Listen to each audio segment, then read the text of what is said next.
was also working with NCR as a web developer.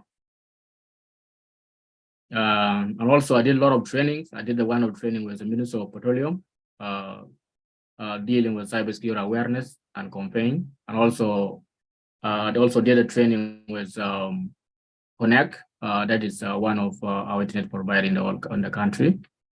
And also, we did more of cybersecurity outreach within the country, mostly all of these universities of South Sudan and all kinds of secondary school.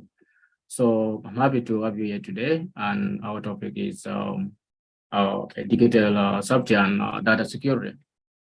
Yeah, I'm happy to have you here, and this training we're going to be running for 2 good hours. And then if you feel like you have any question that you are feeling to us in the end of the session, then don't forget, get your pen and paper and then put it down. And then at the end of the training, then you will ask me some question, then I will also give you answers on how we can tackle it. Again, I would like to also highlight some few things. So when I'm doing my training, so I need my training to be more interactive, and so it's all about sharing ideas and all kind of things. I'm not like, I'm not at everything. So I'm also learning, and so let's share. So I don't think we have anything to say, and then I think I have to just open my slide.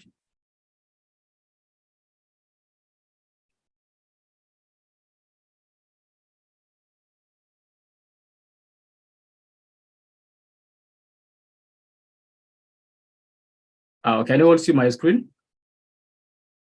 Yes, I'm seeing me. Yes, we can see. Okay, super. So as we all know that today our topic is going to focus only on the digital safety and data security. So after the end of this training, so you will be in a position to understand what is digital safety and data security.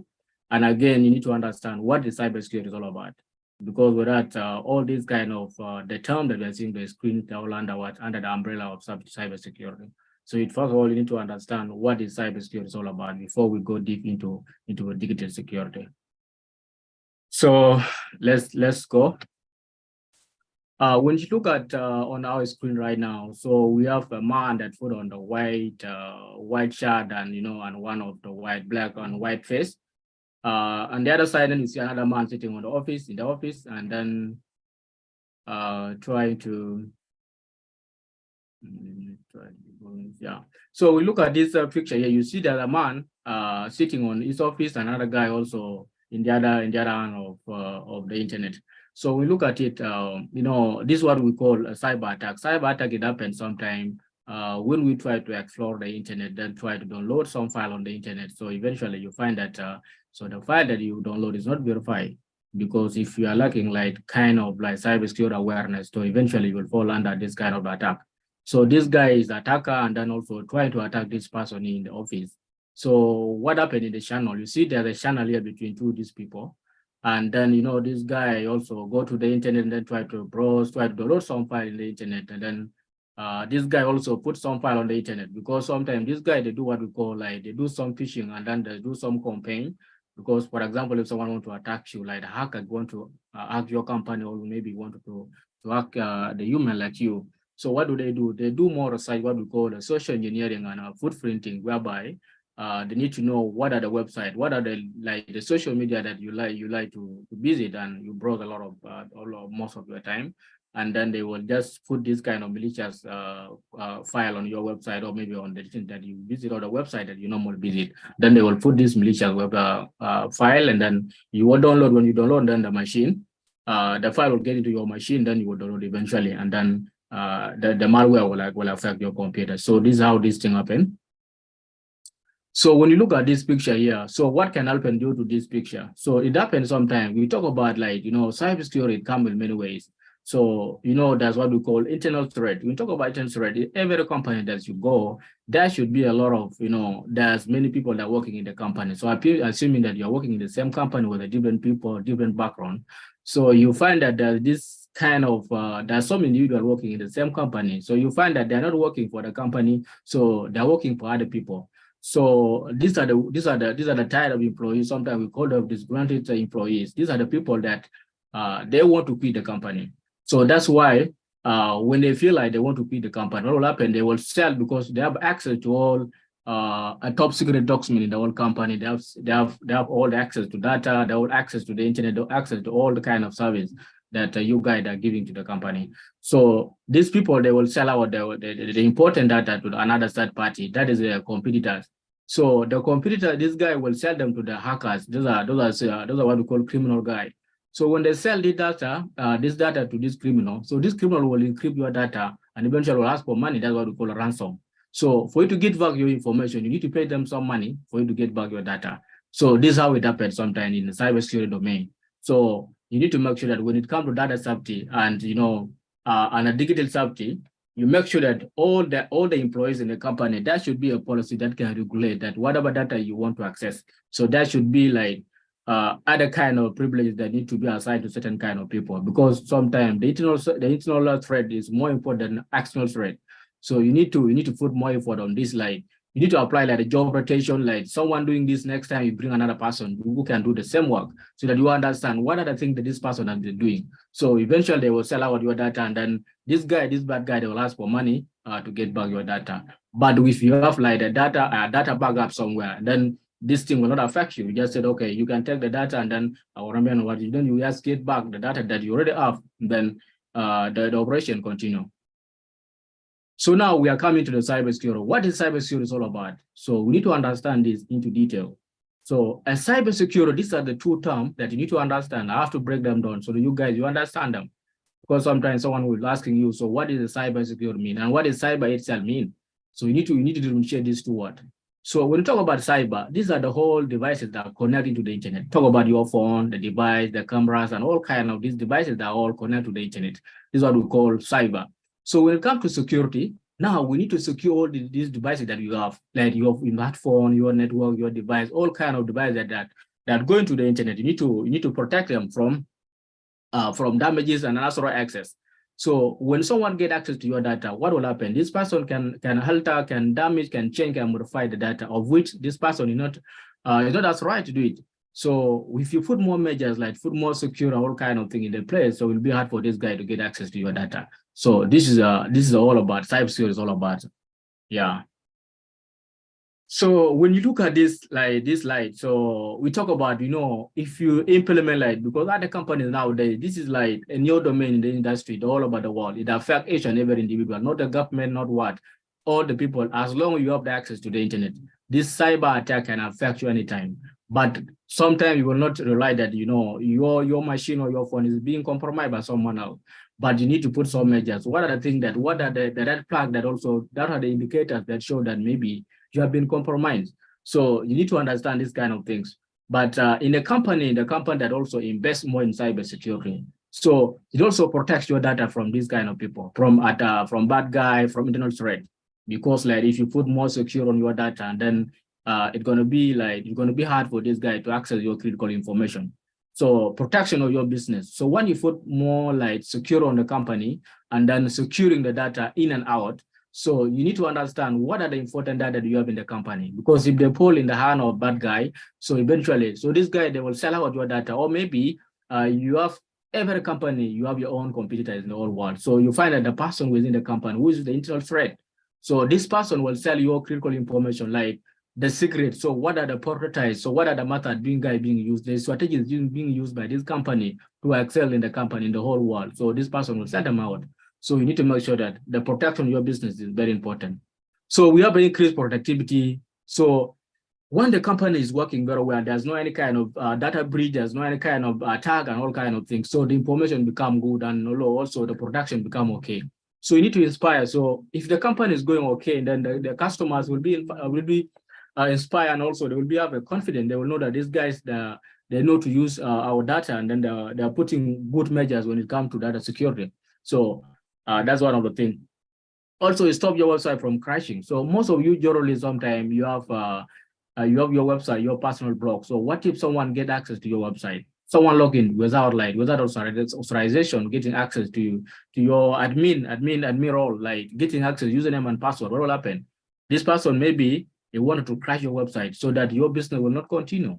So these are the things, these are the measures you need to put in place so that if you're not good at a website designer, if you're not good like the secure, how to secure your website. So try to reach to anyone that is good to secure your website, because this thing can happen. So I can give you an example. What happened to website of Bank of South Sudan? So it is the one of the attack bill. That's against cyber crimes, because this guy, they are called what we call script kiddies. So we are going to read this type of people. So they're using third-party softwares. They can use any kind of software that they use. They pay for it.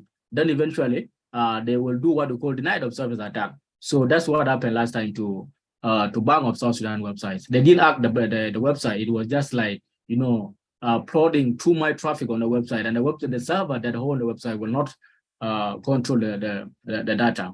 So protection of your customers. So when you have your customers, you make sure that you give them like a cybersecurity awareness. How do you give this cybersecurity awareness to your people, to your clients on the social media or maybe personally? So once you have the company, so you make sure that you create a Facebook that can also read to your customers. Put more tip about cybersecurity and awareness on their social media. So from there, and then they will get use of this kind of new threat, and then they will be in position to protect themselves.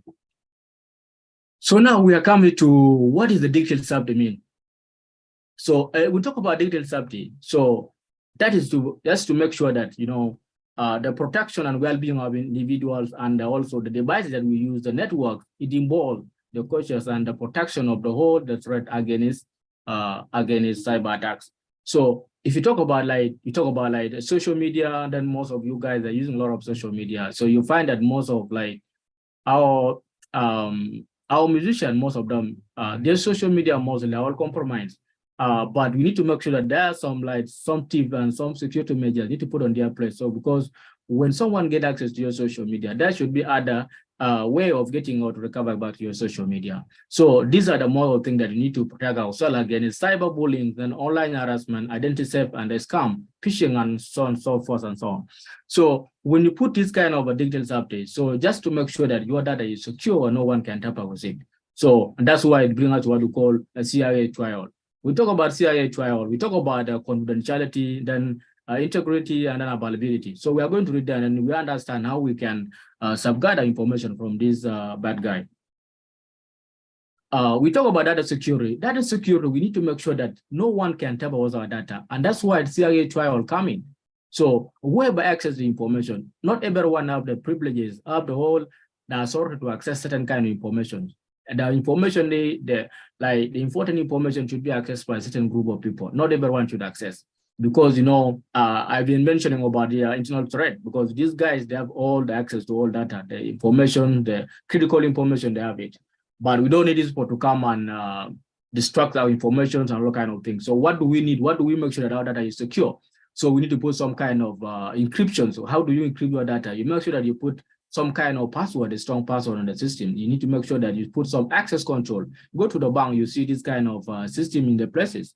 So talk about firewall, talk about intrusion detection systems, and the regular backup, because these are the things that you need to put as the end users. Those are using devices. So that's why sometimes you see, when you see your device, when you go to settings, you find that this phone that you are using, Android or iPhone that you use, you find that they push some app that you need to upgrade to new version, because this guy, they figure out, then they find that there's some kind of weaknesses or vulnerabilities in the system. So they need to upgrade, they need to fix this kind of weaknesses in the system, and then you'll be safe from this kind of attack. So that's more of what we call data security mean. Now you can make sure that your data is secure from anyone. So again, don't make sure that you have to make sure that don't share your password with anyone.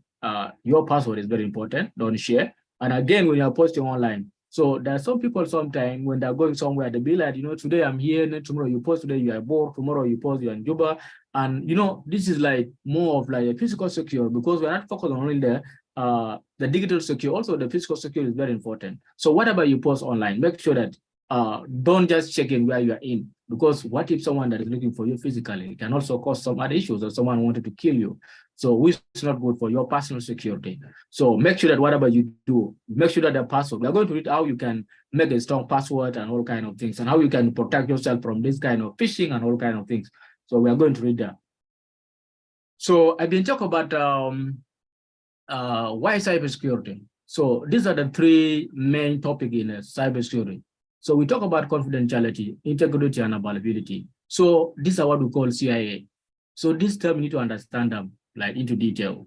So we talk about confidentiality. So confidentiality, like the data that you have can be accessed by only authorized people. So no one should access your data. Let me give you an example. So now you have a bank account. So your bank account, and that's the reason why they give you a PIN and all kind of things. Because when you go to the bank, you put your credit card or something on the machine. So the machine eventually will ask you that put your PIN. That PIN is only you that have access to it. So even the bank, they don't know it. But unless when it comes, like you need to reset your whatever, your PIN. That's why you need to go to the system. Then they will reset it back to you. But otherwise, it's only you that have the access. What if someone have the access to your PIN? So that is again is what we call confidentiality. It is only allow only certain people to access certain kind of information. So that's mean confidentiality. So when you talk about integrity, so integrity means the data that you have. For example, you have, let's go back to your bank account again. So you go to the bank, you find that you go to EcoBank. So you find EcoBank, you put maybe someday back, you put like $300, and then you go today, so you find you get like $100. So which means this guy that getting what we call integrity. So no one can change, no one can modify your data, only you, or maybe the data integrity should be the same thing, nothing can change. So we talk about confidentiality. So confidentiality means the data have to be encrypted so no one can see it. So when we talk about integrity, so mean the data have to be much the same data that you have. So nothing can be changed, nothing can be modified. Only you to modify that. Today I'm adding money or maybe I'm reducing money. So no one should tamper with your bank account. So no one should reduce, no one should withdraw any money without you. When it comes to availability, so meaning the system should be available. Today I went to the bank, I went to EcoBank, so I found that their system is done. So that is the kind of like this guy, they need to understand what is availability mean. So the system should be available to a certain kind of people. It should be available whenever it is needed. So today I feel so bad. I went there to get some money, but the bank was like, the core system of the bank is done because that's against CIA. So that's all about cybersecurity. And then these are the terms those are the core principles of cybersecurity you need to understand. So this explanation I mentioned about them, and then that's what I will mention. So now we talk about the threats. This is a very important topic. When we talk about the threat, these are the things that can disrupt, can also cause damage on your system, on your personal data. So what are these kind of threats in cybersecurity? Those are the threats again what we call confidentiality. So you don't go to the bank, assume today I went to the bank. So the bank system, the core system is not working. So what is the main cause of that one? What is the reason why the bank core system is not working? So what is the threat of that? So these are the threat again what we call CIA. So that is confidentiality, then integrity, and then availability. So one of the things that's also the threat against CIA is the cyber crimes and hacking. So now sometimes you get confused. What is cybercrime and what is hacking? So sometimes people get confused. Now I want to break them down so that you understand. We talk about cybercrime. These are the crime being conducted using electronic devices like computer, network, all kind of devices. So one of the cybercrime that happened last time, it was the Bank of South Sudan. It was shut down, it was cracked down. So this is again a cybercrime. So this person, if the government like looking for them, then they can be caught and they can be killed for some good years. So that is what we call cybercrimes. Any attack being conducted using a computer or any kind of thought. Talk about like a fraud is one of the cybercrimes. Yeah. So we talk about hacking. So you need to understand hacking. What is hacking is all about? People sometimes complain, my Facebook account was hacked and whatnot. So you need to understand what hacking is all about. So hacking is a process of like checking for vulnerability in the systems and getting access to the computer without authorization. So for example, I can go to the bank. I can do what we call a social engineering attack. Where I go to the bank, I can just go pretend like maybe I'm IT support. I go to the desk, maybe I'll desk in the company. Be like maybe I'm a guy, from a certain company. I'm trying to figure out, you guys, you have an issue with net connectivity. So look at what happened to EcoBank. So what if like a social engineer person went to the EcoBank today, trying to be like, I'm a system engineer, so I want to fix some kind of thing. So I go there with my flash, and then I put it there. Then that flash, eventually I put some kind of malware on it. So I just plug in there, trying to resolve what is happening with the system. So I can get access, even if I remove my flash. So that seem to be muted. Can you hear me? Can you hear me? Yes, you can proceed, please. Okay. If that one is talking behind them. We can hear. Okay, good. So hacking, that is the process of finding a vulnerability in the system, and then you exploit that vulnerability to like getting access to the system. So that is like hacking. So you hack something without authorization. So that's hacking. So we talk about the threat against CIA. So we talk about cybercrime. These are the type of the crime that being conducted against the CIA.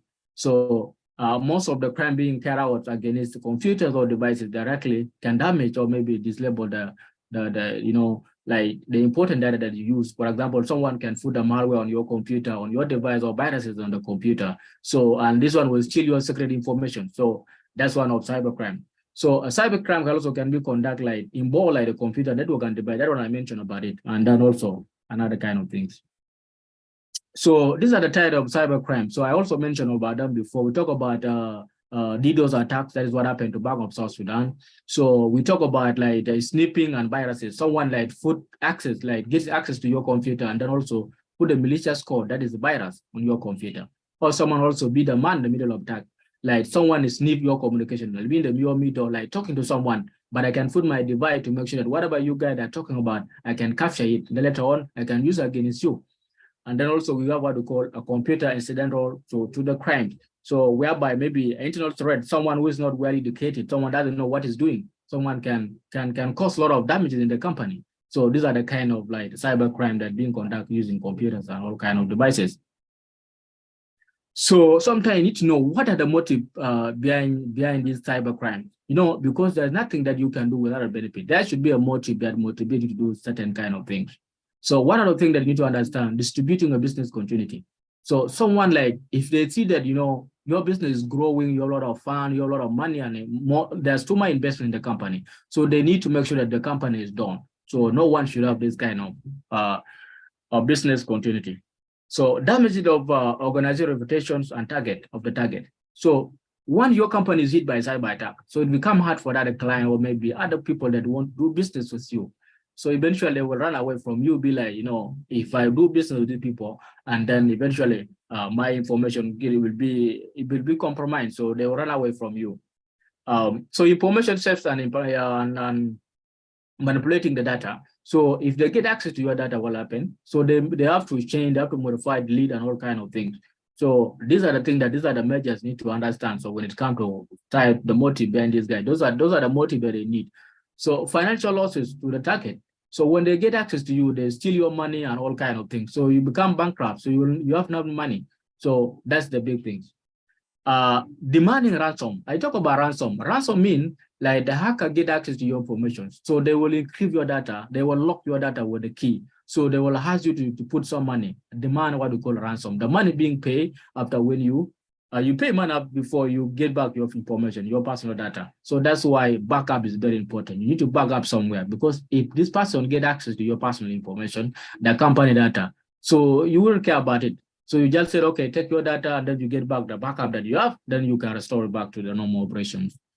So we talk about achieving the state military objective.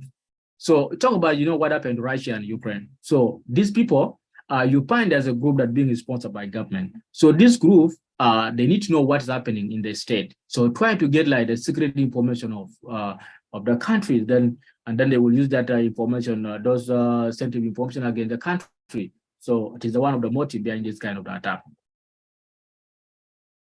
So we need to understand what are these kind of hackers that you need to understand them. Because like if someone talk about hacking, I know hacking, and I know many types of hackers, those people who hack people, I know them. One of them is white hat hacker. So it is guy, see this guy with a white hat and all these kind of things. So this is what we call ethical hacker. So this guy, they hack with permissions. What do? So the government or the company will hide them. So they will hide them to do what we call vulnerability assessment. That's what we call penetration testing. So whereby you need to know more about the system. They need to check whether your system are weak or maybe all kind of vulnerabilities, weaknesses of the system. So when they find out there's, of course, you need to sign a contract with them, and then you give them the scope. No, don't go this, don't go there. So these are the kind, you give them that kind of like the scope that this guy can do pen testing on. And then from that, when they're done with their pen testing, when they're done with risk assessment, and then from that, they will write a report. So this report will be giving that to the CEO, the head of department, all kind of things. This is what we call white hat hackers. So we talk about black hat hackers. So this guy, sometimes you call them crackers. This guy, they can hack anytime they want. So there's no any permission. They don't care what on what. That's why you see them sometimes, like you hear that this country is being hit by these hackers. These are what we call black hackers. So that's what we call script kiddies. The script kiddies, these are the junior one. So this guy, they know nothing about computer. They know nothing about, cybersecurity, but they have a tool. They use what they call free tool, a free tool online. So when they use that free tool online, then they can use against you, because this tool is being built by cybersecurity engineers so that they can use against any target. Then that's what we call script kiddies. Activists.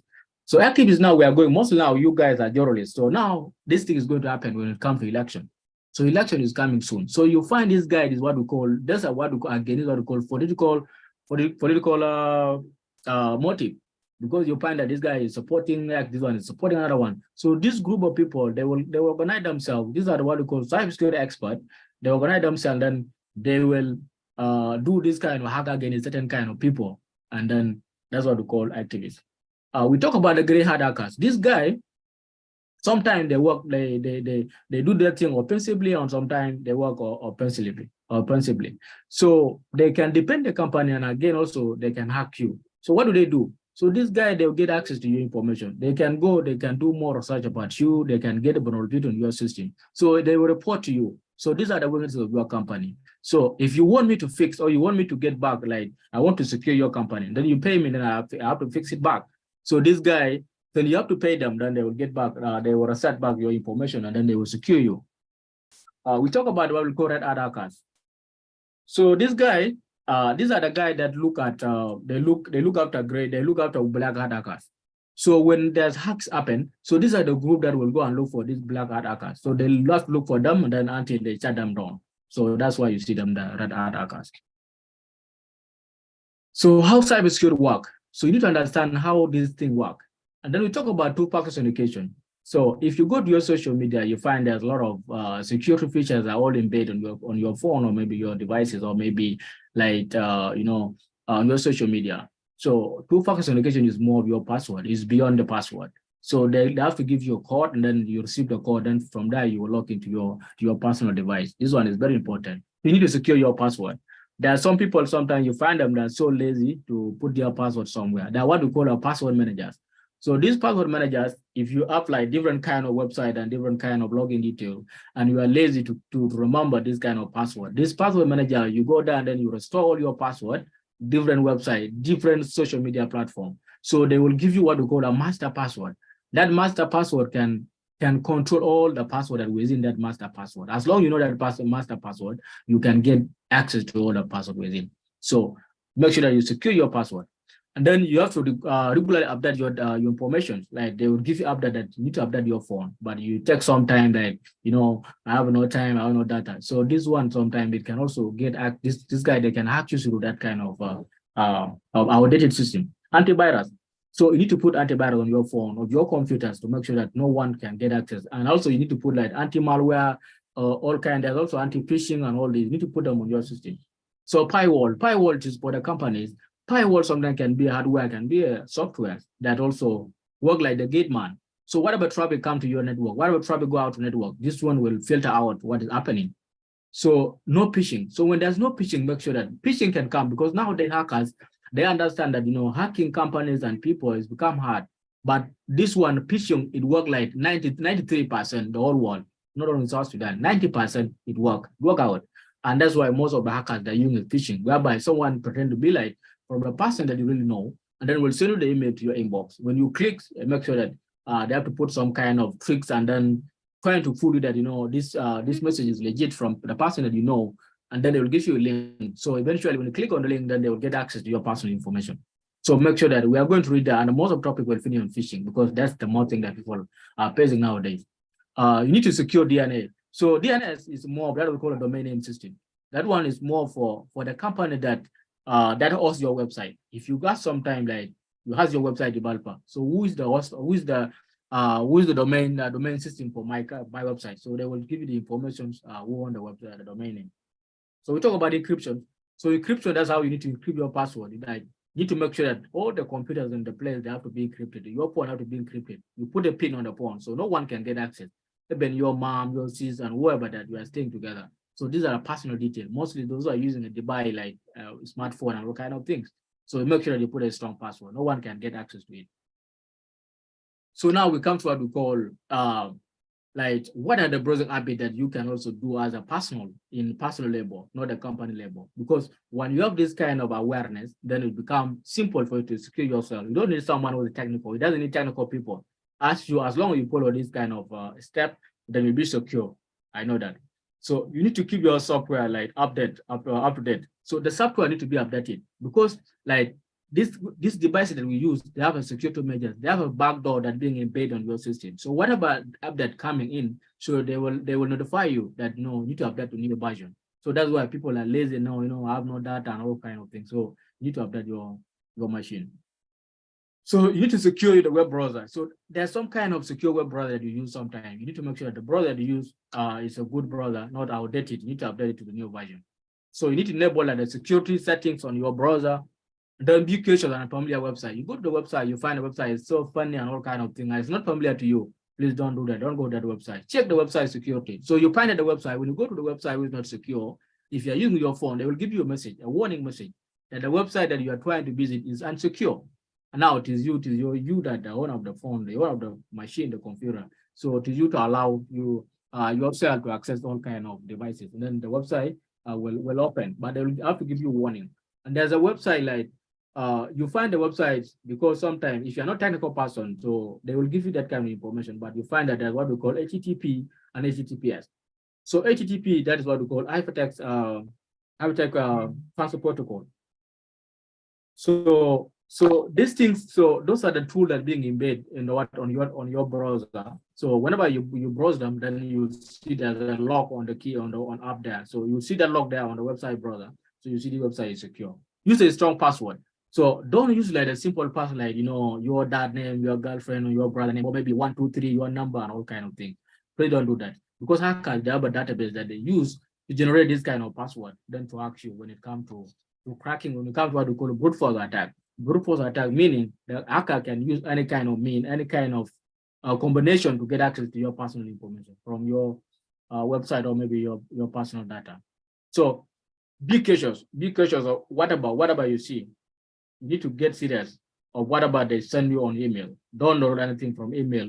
So without authorization, without confirmation from one who sent you the email. If you see the email, so try to prove it from someone else, like call the person. Are you the one who sent the email? What is the email is all about? So do you confirm?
Hey, looks like the trainer has dropped. Let's give him a few minutes to sort of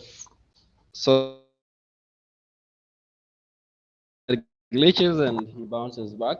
In the meantime, if you have any questions, you can ask, or if you have any comments that you would like to make so far, you can also do that. You can raise your hand or you can write in the chat box. Any questions or comments?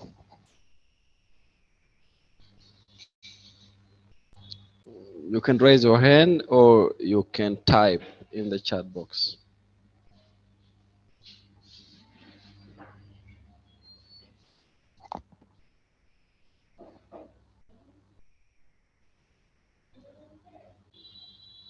Yes, Theophilus. Yeah, thank you very much. I don't know whether you are getting me very clear now because I normally used to be Very clearly.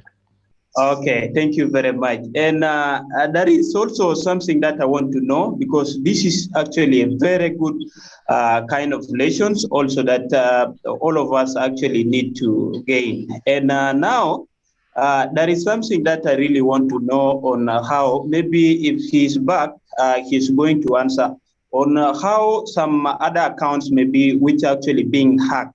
And you are saying the name is already changed differently. How can that one be secured? And maybe Yeah, some other.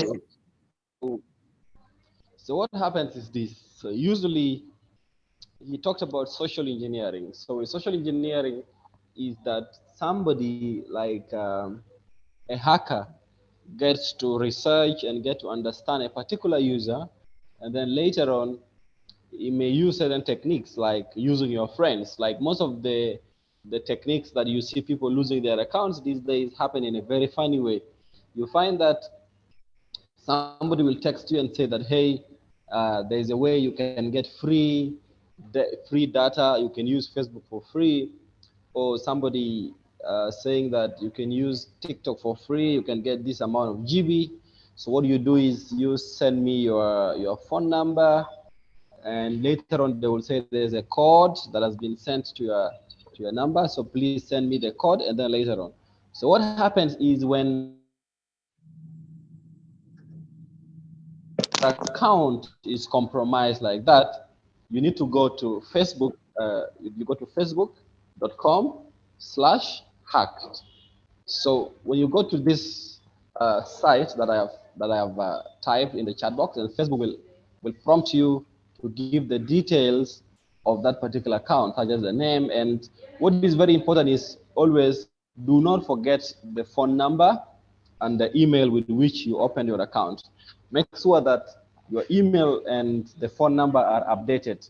Don't use, I'm sure some of you right now, if you go and check your social media, your Facebook, your Twitter, your LinkedIn, probably some of you have numbers that they do not use, or they have emails that they don't already use, but those emails are still attached to your account. So please make sure that you remove these things. Use a very current email, and then use a very current phone number.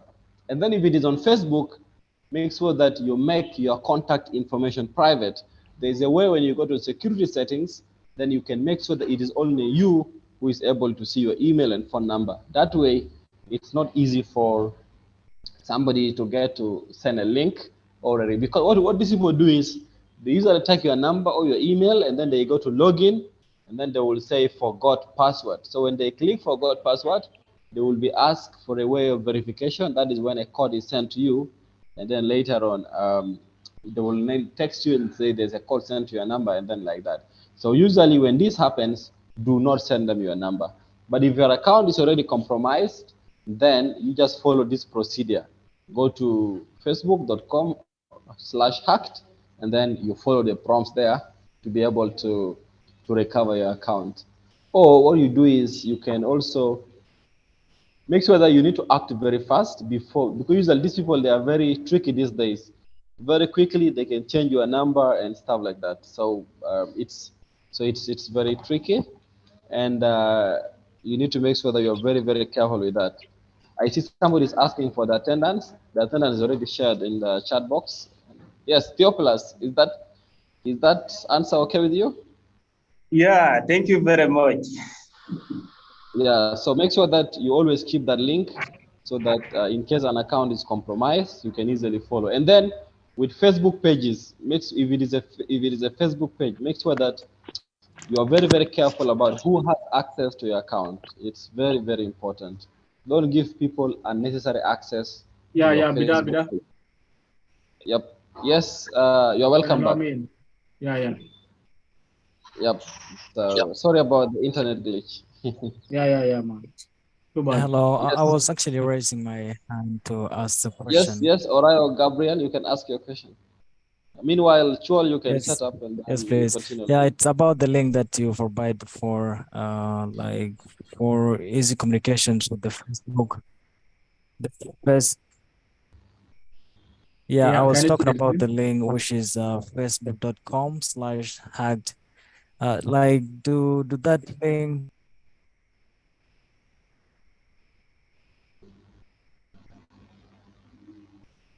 Yes, Chuol, you can proceed, please. Thank you. Okay. So, sorry, guys. So I'm back. So can you hear me? Yes, very loud and clear. Okay, good. So I was talking about VPN. I think we're done with VPNs, and then that's the second benefit of using a VPN.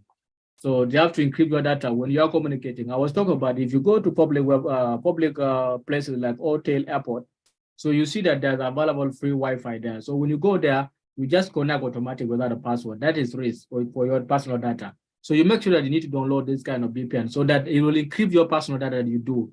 Because these hackers sometimes they can be there and then has to be a man in the middle of time. So whereby they can sniff any traffic that's happening within the network. Then they can hack you. So avoid that. Make sure to use a VPN. So you need to use some kind of antivirus. There's a good antivirus that you can use, anti-malware that you can use to make sure that your system is updated. So regular backup, you make sure that your data is backup. So use any kind of backup tool that are available online. So you make sure that whenever something happens, you get back your personal data. So we talk about the social media threats. So these are the threats that we are facing nowadays in social media. Talk about cyberbullying, harassment, hate speech, doxing, and stalking, and all kind of threat violations. So this one, I think, I'll give you all the explanation down here. You will get later because I'm going to give you the note later on. We all understand what is cyberbullying, harassment, and all kind of things. It's more of like you guys are doing journalism. You understand all kind of terms. So when we talk about cyberbullying, what is cyberbullying is all about? Cyberbullying, this thing happens sometimes. Like someone is spreading like the rumors on all lies on the social media, trying to threaten other people online, pretend to be someone else that you know and who is not the one. So, and this person sometimes will be like abusing you online, all kind of things. So if you see this kind of like of cyberbullying online, you make sure that you have to report to the nearby authority or otherwise. So the only way that you can do to avoid these kind of things. So if you see someone doing these kind of things online, make sure that you block that person, or maybe you report to someone that you know can also be responsible to be in a position to help you on these kind of things. Because this cyberbullying is something that can cause harm and can also cause what we call a mental health issues. Like it can cause a lot of depressions and all kind of things. And sometimes it can also lead someone to suicide. You can kill yourself, assuming someone be like, you don't look good, you're not cute, you look bad, so you have no future, these things. So when you hear this kind of word, how you will feel, and you feel so bad. So you can kill yourself, which is not good. So you make sure that whenever you see this kind of thing, please, you have to avoid, or maybe you can just block that person online, so you'll be free. So these are the answers that you can do when it comes to cyberbullying. What do you do when you see that kind of thing? So you have to stop the communication. What does it mean? So if someone that trying to abuse you online, so stop the communications, block the person, or maybe tell to responsible adult, someone who is bigger than you, so that you resolve this issue. So when you talk about the social media security, so these are the tip and tricks that you need to use at a personal level, and also can also apply in your company where you work. So this one are very critical and they're very important for you to understand them when it comes to your personal data protections. So you need to think before you post. So whatever you post in online is very important. People sometimes they put their full name, like birthday. They can also put like a passport number, or maybe you have trouble. So for example, like if you're going to Kenya, so you put your passport there that I'm going to Kenya, all kind of things. You see the reason that you put that thing, no one knows. Maybe you want to try to know, like tell your friend on social media that you are traveling somewhere else. But also this one will be used against you. Someone can impersonate you, like to be like you, to be you, like also can go and also do other kind of damages against you. So please, when it comes to like what you post, make sure that thing like before you post whatever you post. Yeah. So you have to use what's called a strong password and a diverse password. What does it mean? So make sure that the password that you need to create, you have to be like upper cases, lower case, numbers, and all kind of things that you need to put into place. And it should be at least 8 characters and above. But that's the maximum. You can make up to 30, 40, as long as you can keep it somewhere. If you reach it up to that weight of length, then your password will be strong. So use a private setting. When it comes to social media, mostly on social media, we have a lot of pictures also there embedded on your social media, but we don't make use of them. What you do, just post, then you share and all kind of things. But there are very important private setting that you can set. For example, you want to post some photos or maybe some kind of content that you get on the internet. but you need certain kind of people to access it. And there's some group that don't want to see your post. So this setting the all way down your social media, but we don't make use of them. So make sure that you see whatever you do on your setting properly. So you need to be image cautious. So whatever you put on social media, any post that you put on social media, it can be against you. It can use against you. So for example, in your future, maybe, so you want to look for a job. If you're looking for a job, these employees sometimes they take their time looking for you. That's what they do what we call background checking. So when it comes to background checking, what do? They go back to your social media. What are the motivation that you normally do on your social media? So for example, you're doing a crazy thing that doesn't make sense to you as a person. So they will be like, this person, you are not professional. So you make sure that any photo that you post, anything that you post on your social media, you have to be legit, you have to be professional. So for your future employer, yeah. Now we come to what we call social engineering. So social engineering, that will be our last topic. And I'll be taking full my time, but the most of this remaining hour, we're going to be just on the social engineering. And most part of social engineering that we're going to focus mostly is what we call phishing. So how phishing works and how can you protect yourself from phishing attack. So when we talk about social engineering is like hacking a human being. So people be like, how can I hack a human like me? It's possible. So how do you hack the person? So you have to be friendly with the person that that is working with a certain company. So for example, you want to someone want to hack like a company like maybe a Ecobank.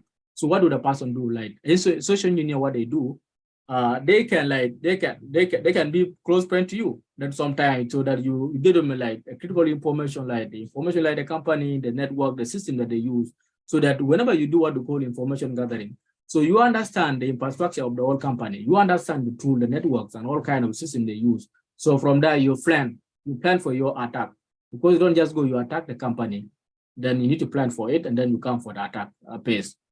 That's what we call a social engineering. Like you exploit the human psychology. So you play on the human psychology until you bypass their security measures, personal security measures. As human personally, so we have our personal security embedded in us. So if person exploit your security measures, then you can reveal a sensitive point to the person, and that person will use against your company or maybe you. So now that's why we are here now. This will be the last topic for us, and it will take the whole of that 1 hour that I said. We come out to call phishing. So phishing, we talk about phishing. This is a process where the hacker will trick you. So trying to fool you with the email, send you the email as if the email is come from like a legit company that you know. Because this guy, when they're trying to attack you, what do? So they gather more information about you. So from there, they can gather information about you through social media, website, the company that you work. Then from there, they will scale on the attack.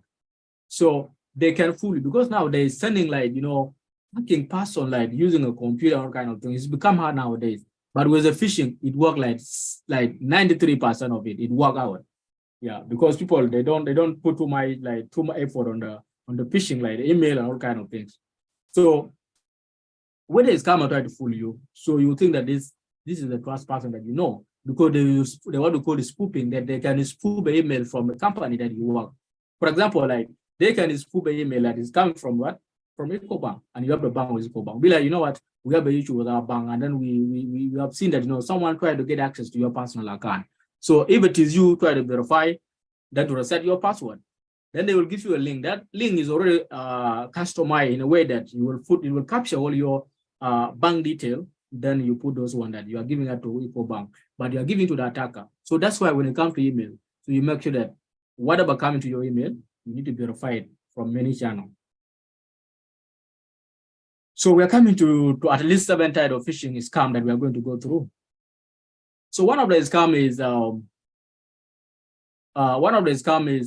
email scam. So email scam is what I was trying to mention, what I was trying to go through to let you know that these are the tricks that the person will trick you that this email is from any kind of like a legit company that you know, like Ecobank, NRA, KCB, and all kind of things. So maybe from your CEO, trying to convince you that you need to click on certain kind of things.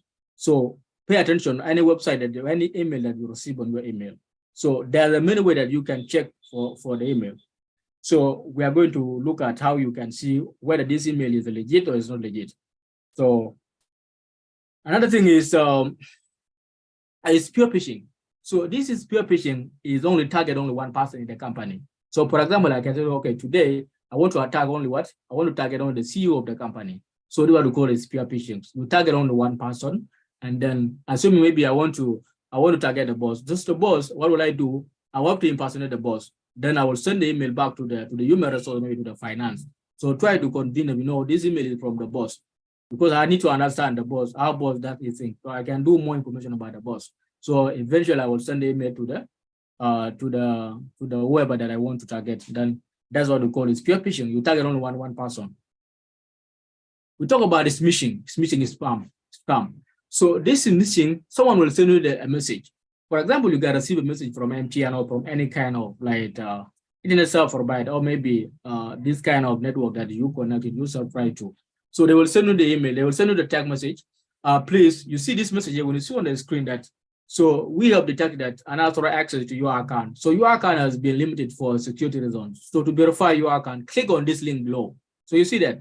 So this guy, they are good at in social engineering, how to manipulate human psychology. So whenever you see this kind, sometimes they can change, be like, we are giving a free data. So when you look at it, you be like, okay, I think this is legit. And then you click on the link. So when you click on the link, what will happen? This link will take you to another, you see the link on the screen, but this link, if you hover on the link, and then you will see the link will take you to another website. So eventually when you click on the link, then this guy, they will gather more information about you. And then you try to reset your account, put some kind of, sensitive information, then this guy will hack you. So the only thing that you need to understand, so you need to look at the context. What are the context this message is all about? So you need to take your time, look at the message first. So look at the URL. So URL is what we call a uniform resource locator. So that's what we call the link. That link can take to another website. So for you to verify this link is legit or it's not. So come to the you need to come to the link, then put your cursor there for some time. Put your cursor there, put it there, and then you will see the link will take that out. You hover on the link. So you will see the link will take to another website. Then you know that this one is trying to scam you. So the message, that is the body of the message. So you need to understand, sometimes this guy, when they're trying to scam you, so this message sometimes they put as so urgent. They're always urgent. Also the grammar that they use, the language they use, the syntax, all this kind of grammar that they put on their message. They don't have time. So those guys, they're rushing, they want to get the money. So pay attention, read through the message very, very carefully, so that you see that these guys, they're hurried, they need to get something very fast. They need to confuse you, and then you do something just within some good time. So pay attention to all this message that you always see. So we have what we call a Google search scam. So this guy hacker, when they see that, there are some websites, sometimes you visit all kind of things. So what they do, Google search scam. So they have what we call search engine automation. And search engine automation meaning, so they have to rank their website. Their website should be number one whenever you go to Google or something else. So they have to make sure that their website is ranked by Google. So whenever someone comes to visit, they can make like a free, like, they're giving you a free gift, they're giving you all kind of things. There are some people, they need pre stuff. So you go there, you find the website is number one. Then whenever you click on the website will take you to another link. And then you find the website that are taking you is a malicious website. So they will hack you. So make sure that you make sure that the website that you visit is secure, and is the one that you need to verify it is what you always visit. Otherwise, this guy will get access to your account. This is a social media scam. So someone will be like, they will create a fake account that pretend to be someone that and then they will try to fire on with you. And then that's why they will send you a link that there's a link that I want to send to you. There's a free thing, or maybe there's a game, or maybe there's any kind of thing that they know you like so much. So whenever you click on the link, what will happen? So this guy, they will hack you. They'll get access to your personal account. Pay attention. Whoever send you friend request on your social media, first take your time. Don't just rush. Or sometimes, Facebook nowadays, they have a lot of security features on your social media. So this message will come like, if it is a new person, it will come up the request. If you go to your request chat, so you see the messages from there, then you can start chatting with the person, and then the person will take us, the person, and you continue chatting. And you have to make sure that, because what they do, these guys sometimes, when they're trying to impersonate the person that they have to do more research about you, and then also they go to your profile, they see what are the friends, who are your friend that you are also connected on social media. Then from there, they will send a friend request to the person that So almost 3 or 4 friends, then they will be friends. Then from there, they will come back to you. So when you see their friend request, what will you do? You see there's a mortal friend. So you see, okay, this guy I think is familiar to me because they are friends and Mr. X and Y. And then you accept him. Then from there, the guy will start chatting and all kind of things, and then eventually will hack you. And again, another thing that they use sometimes already, they hack people. They have to bypass what we call two-factor authentication. So that's why they will send you a code. That will be like, you know what, someone trying to get access to my social media, but I've selected you, one of my friend, that there's a code is going to be sent to you by Facebook. So please, when you get that code, then you forward to me. So that is what we call a password beyond your password. That is what we call two-factor authentication. This guy, they have to bypass it. So when they bypass, so there's a code. That code, it can get access to whatever you have on your social media. So please make sure that whoever sends you friend request on social media, pay attention, take your time, don't rush until you understand. You mentioned that this person is trying to scam you. We have what we call QR code.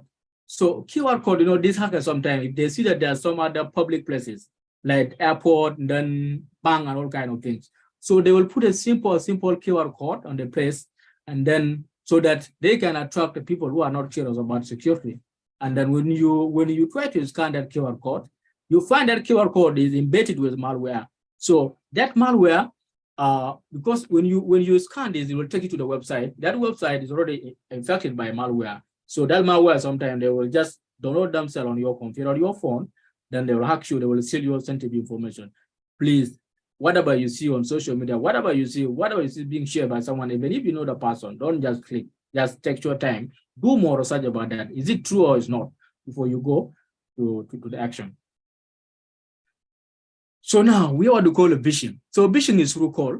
So when this hacker try to send you messages, so no any reply, again will send you like an email, no reply.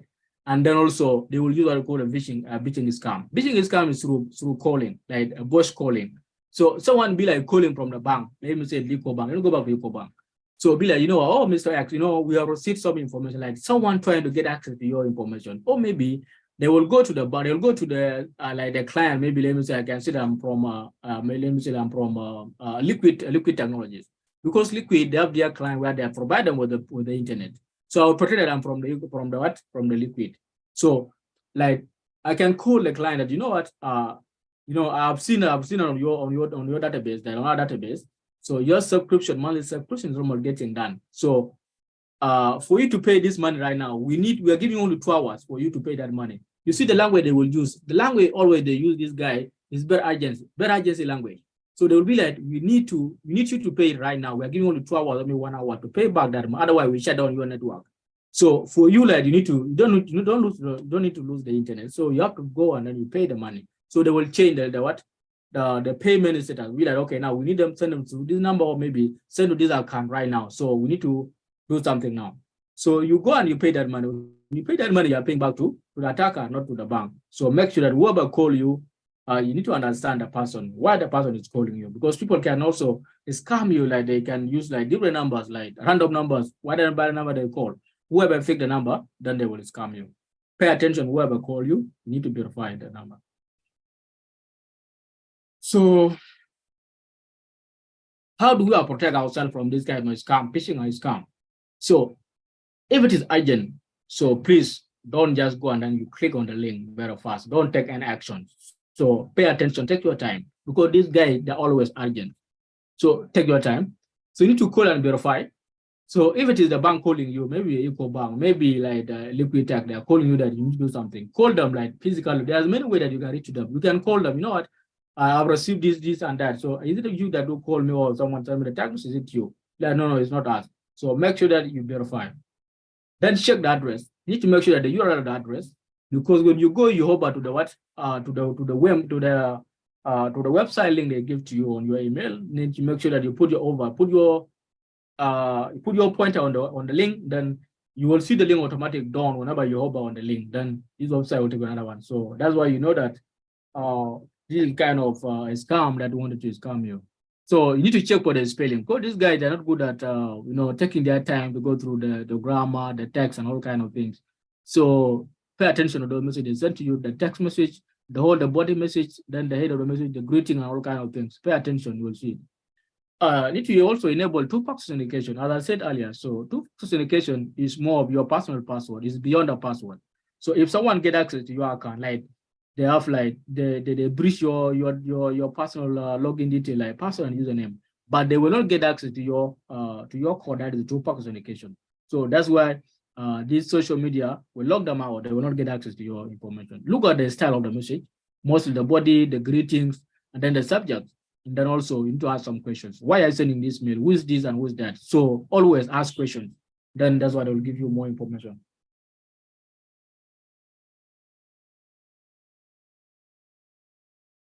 So how long will it take for someone to crack your password? This is what we call a password. So you need to make sure that your password is your password. So no one should have access to your password. Even if your mom, your sister, your girlfriend, your wife, or whoever you call it. So please make sure that your password is password. No one can get access to your password. So look at the characters that people use nowadays for this hacker to crack your password. So talk about the 7 characters. It takes only 1 minute for hacker to crack it. Talk about 8 characters, 1 hour to crack it. Then 9 characters, 4 to 3 days to crack it.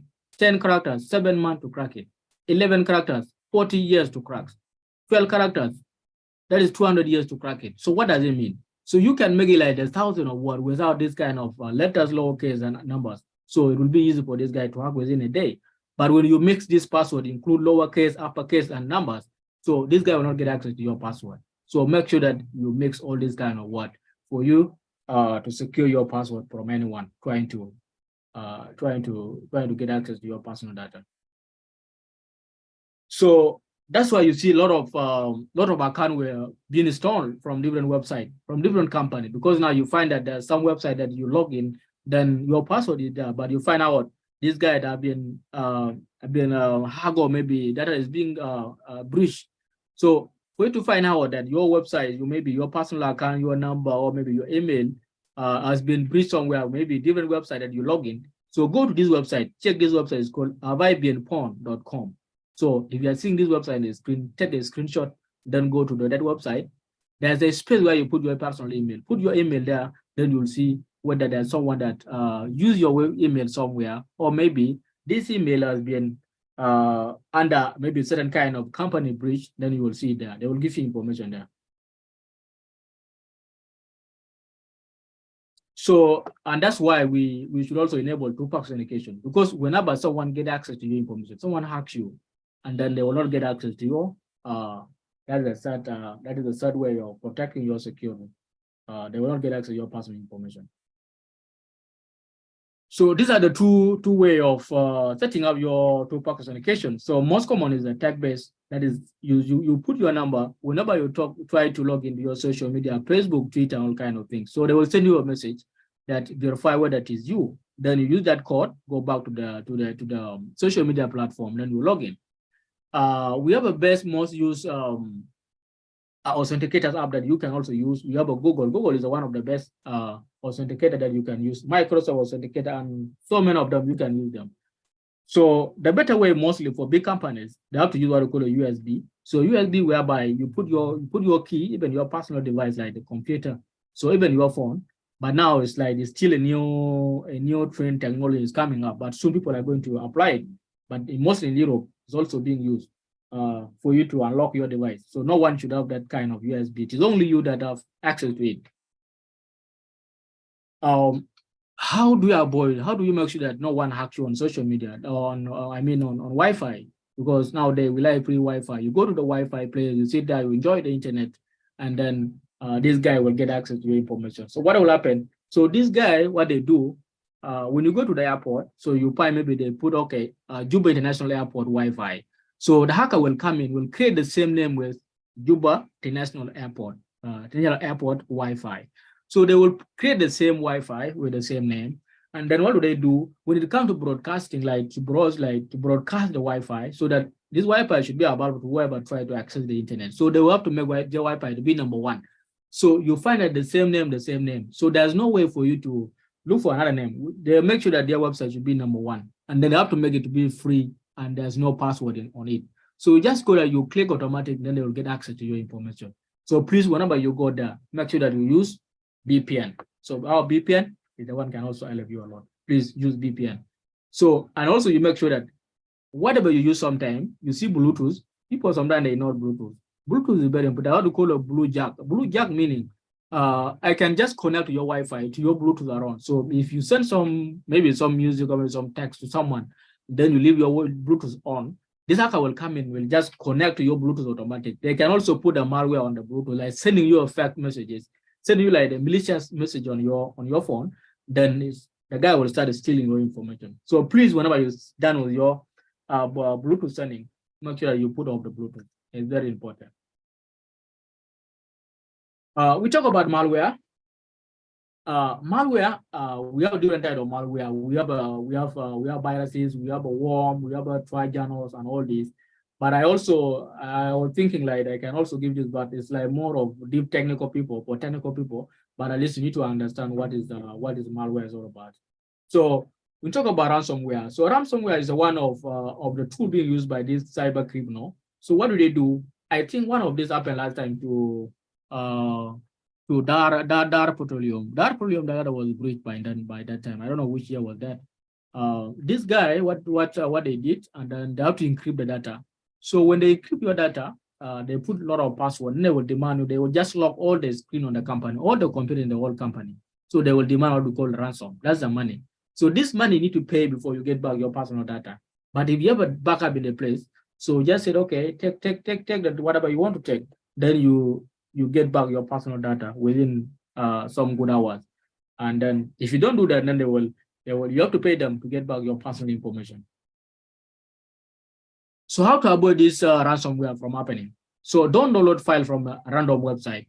You need to make sure that you need to go to the website that you verify. This is the legit website. Don't just go, you download it randomly. Whatever you search on Google can pop up. They'll be like, okay, this is what I was looking for. Please, so make sure that whatever you download on social media, on WhatsApp or whatever, have to be verified.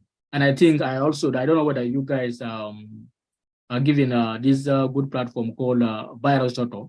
So VirusTotal is one of the good platforms being used by more of internet users for you to verify whether the file is from a malicious website or maybe the file is good, and then it can also verify for you the signature of the website of the file, and will give you the information this file is affected or maybe it's a malware. So be aware of phishing. So phishing is one of the things who's working nowadays when it comes to cyber attack. You need to make sure that the phishing, the email that you receive is verified, and then you know that this attachment is legit. Because this guy, what they do, they will send you email then with the attachment. They can send you PDF file, Word document, and all kind of things. So whenever you click on it, and then it will download the malware on your computer. So please, whatever you see on the social media, the email, whatever, don't just download on your computer or your phone. So again, don't use the company email or password for personal stuff. So many people sometimes they go to the company will give them a personal email for the company. So they will go to malicious website, signing in and all these. So that one is compromised because the domain name of the company, they will know already this domain name is come from different company. So they will try a random number, the random name within the same domain name, the same name being used by that company. Everything is like the company dot something, your something dot something, like maybe the company name, and then they will just try to hack you through that personal detail. If the person is compromised, then also you will also go to other people. So do not store your password in the plain text, like the text on the spreadsheet. So use a language that also no one can understand. And then sometime when you are working on your computer and you are working with a file, maybe your Word document or kind. So please, when you are leaving for some time, maybe even if like it's 30 seconds, so put your screen on lock. Like what you do when you are moving out, when you are using a computer, like the window users, then just click on the window. That is the window key. When you see window key is near to control, then and FN, you see Alt there, then you see the window key. So you just press that window key and the letter L. Then your computer was logged out. So you come back, you log in, because there are some people are so bad sometimes when you're working, even if you're in the same company. So they need to know what you're really doing. So please don't do that. And don't put your password like sharing on the table and all kinds of things. So be curious about that. We talk about how to use a USB sublink. So the safety is our number one. So we need to understand how data is safe from this kind of attack. So you need to avoid like the public charging place. You go to the public places, but I don't think here in South Sudan that we have this kind of technology whereby you go and charge and also the hacker will come in and they will put their malicious code on it. But we are still like, we are trying to get to join the big industry. and then for us to understand this tool. But for your personal data, so don't just go and you plug in your data, you use any password, you any USB you put on your computer. So you need to lock this password. This USB. No one can just inject any kind of flash on your computer. So don't use any password on any flash on the computer that you don't trust. So let's talk about what we call a wire prod. Wire prod, this happen like sometimes. That's what we call a prod, whereby you send money. Someone would like pretend to be from the boss or from someone that you know. So they will send you a message that, you know what, I need the money, because someone be like pretending to be the boss, the CEO of the company, and assuming you are the finance, or maybe you are someone who is like almost near to where money is. Then they'll pretend that the CEO trying to get some money, like, they're in a busy place. So they will send you the email, then pretend to be the boss. Then you send them the money. So please, whatever you see on the email, whatever whoever call you that you need some help, you need some money, you need to verify from the boss or whoever that you work together. So the bank, they are not responsible for whatever money you transfer, because it is you that will command. You are the one who has right the money to be sent, not the bank. So you need to verify before you send the money. So this one happens sometimes nowadays. People are like, most of these guys that are hacking on social media, most of them, they're from Kenya. So they hack one of your friends and asking for money, send the money, send you money, send you money. Why should you send some money from someone that you don't know? So try to verify. Just take your time. Don't just write to something. Take your time, look at the message. What does it mean before you send the money? So when you send the money, that's up to you. So I need to make sure that don't send any money from anyone that you don't know. How to avoid this? So you need to call and verify from someone that requests for the money. So if it is your uncle, your sister, your brother, call them directly that, are you the one who requested me to send money? Then you need to verify. So call and new numbers. So if there's someone that, like the vendors, those who are like contractors and all this, you need to verify from them. You call them that, are you the one who did this or that? So they'll give back the information to you. If it is the bank, verify from the bank, call the bank. That guy I received the email. Are you the one who sent me the email, or someone called me that is from your bank? So they will give you more information what happened. Then we will solve this come from happening. Otherwise, I think this is the last of my slide, and everything is done. And if there's any questions, and then you are free to ask the question before I give you some kind of a simple practical that you can also be like doing whenever you go to online, all kind of things, so that you understand what is good and what is bad when it comes to online safety. So if you have any question now, it is your time now.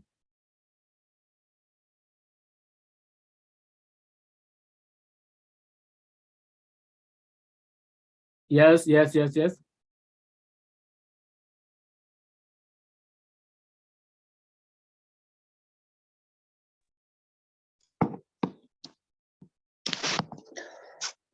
Hello? Yes, sir. Yes, sir. I can hear you. Yeah, do you get me right or very clear? Very clear, all of them. Okay, thank you very much. This is Theophilus once again, and there is a clarification that I need from you. Like in a certain area, you mentioned so far about the use of internet wireless. Sometimes people do enjoy in different centers and all that. And in the center, sometimes where you use the wireless, there are people who create a fake one. And sometimes I wanted really to know. And of course, sometimes in a certain company or a certain organization, they have a password of their own website, wireless. And sometimes, how do theirs, maybe those who create the fake one, how do theirs work, maybe in order to hack yours? Yeah, thank you so much. Yeah, thank you so much. It's a good question. You know this guy, what I normally do. They go to this public Wi-Fi, so they will see the name. They have to verify the name first, because more of this public Wi-Fi, they have to give you a password for you to log in. So what this guy will do, they will come in, they will create your one Wi-Fi with the same name of the Wi-Fi that you see. So they will make it to be number one when it comes to broadcasting. So they have to make it to be number one, and it's the same name, nothing changed. So they will make it that password, like you log it automatic. There's no binary password that will require for you to log in. Now you see also they also give you like the internet also. You need to have access to the internet, and they have to make the internet to be so fast. So whenever you click on that internet that they created, and then you'll find that the internet is so fast, and then there's no password to require. If you have not, if you like someone doesn't come for like the training awareness like this one, you just connect automatically. Okay, like okay, good. I think this network is so fast and there's no password. So you go to internet, you go to Facebook and all kind of things. But what about keystroke that you try to type on your computer or maybe your devices? They will capture it because now they have all the traffic. Whatever traffic you do, what they do, they will change the traffic for you. Instead of going to the internet direct, they will change the tunnel to your devices, your own personal device. So they will capture whatever you do on social media, the internet, and all kind of things, and then they will hack you. So that's the only thing that if you put the VPN, so even if like this Wi-Fi is for them, but they will not get your personal data. This data that you'll be like transparent on the internet, you will go out encrypted, so no one will access it. They will see as encrypted, no one can see it. So that's the only way that this hacker do. They will just make a free Wi-Fi with the same name with no password. So that's what they do. Let me hope I answer you. Yeah, thank you very much. You're welcome.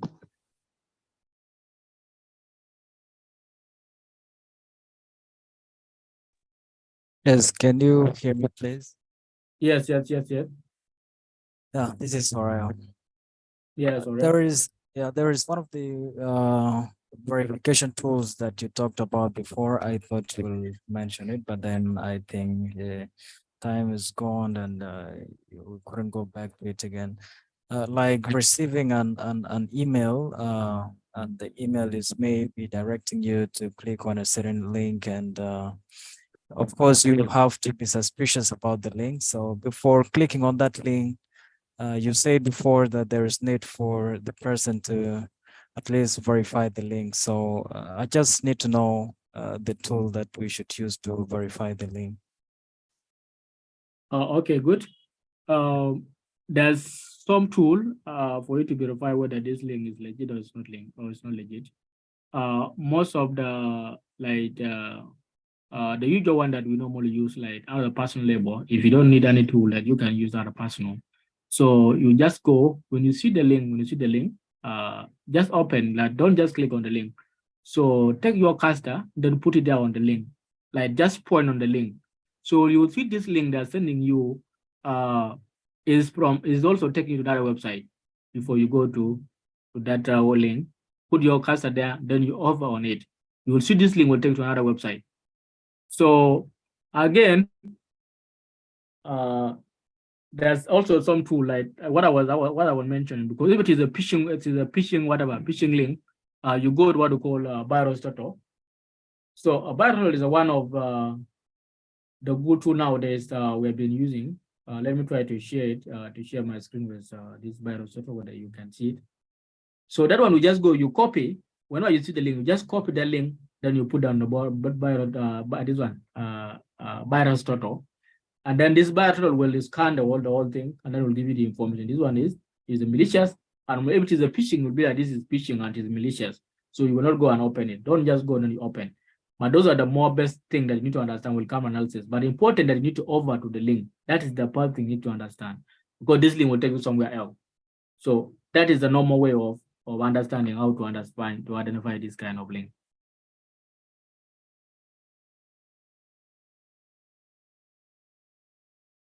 Hope I answer you. Yeah, sure. Thank you. Okay.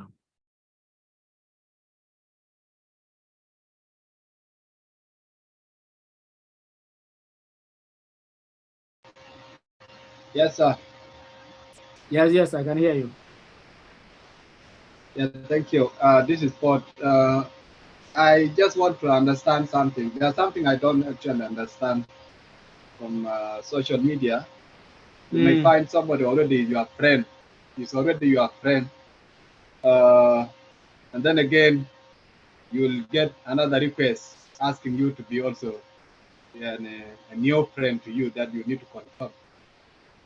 It has happened several times to me. I don't actually know. Could those be also hackers? Because you know already they are friends. They are your friend. on social media, on Facebook. Then again, they send you another link. I mean, another request with the same name, so that you can accept and confirm as a friend. So I don't. Sometimes I don't actually accept one name twice. So could those actually be hackers? I don't know. This is what I want to know. Yeah, that's good. That's a good question. You know, what this guy do sometimes when they're trying to fool you, because this kind of thing is all about fooling. But also they can fool you, like they need to have some friend that you already have. You're like they're already on your list as a friend. So when they see that you have some friend that they can also reach out to them first, then they reach out to those friends first. They will send them prayer requests. Whoever accept them, then they become like you're one of your mortal friends. And then they'll come back to you, they will send you prayer requests again. So if you see this kind of thing, when you see anyone that send you a prayer request or trying to fool you on social media, because now that's the reason why we are doing this kind of training, like awareness more on social media. So whenever you see like a prayer request, and then you need to understand if it is the same person that sent you prayer request, the one that you already know, this is the person, this person has been a friend for me for some time. So go back to that person again, like try to check their profile. So what is missing? You will see that there's some picture that they are not there. There's some other content not down there, and that person is profile. So you will see automatically this is just a red flag. So what do? You just block the person straight away. But first verify, because you'll find maybe your friend maybe he has no access to their Facebook account. Maybe they forgot their password or something. Maybe they have tried to create a new password. But try to reach out to that person first. Get the way of reaching out. If there's no any way of getting rid of the person on social media, get the friend who is a friend of that person to ask that, you know, this person is being offline for something. What is happening? Like I've seen a new request. Is it him or someone else? So that's the only way that you need to do some kind of verification. Like take your time, you need to verify the person. So look at the thing that person that they're doing on social media before you accept them. Yeah, so that's the only way that you can do, because these guys sometimes they can hack someone that you know, they can impersonate someone that you really know. Then eventually they'll come and hack you because you already know them. So that's what is happening on social media. Whoever sends you product request, first verify before you accept, or maybe you start chatting with a person. Yeah, true. Thank you. Yeah, you're welcome.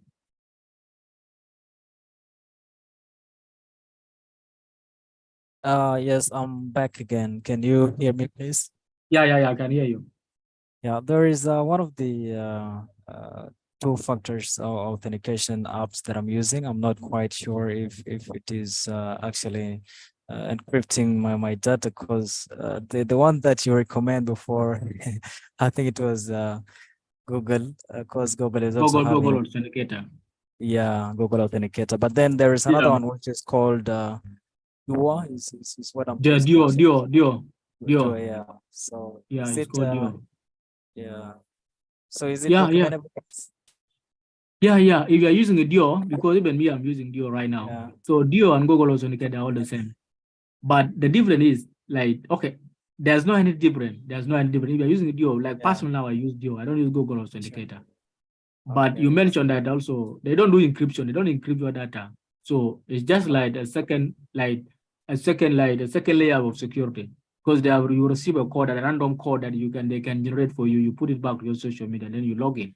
So that's what they do. The developers. What about the developers themselves? Do they do not having access to the user's database?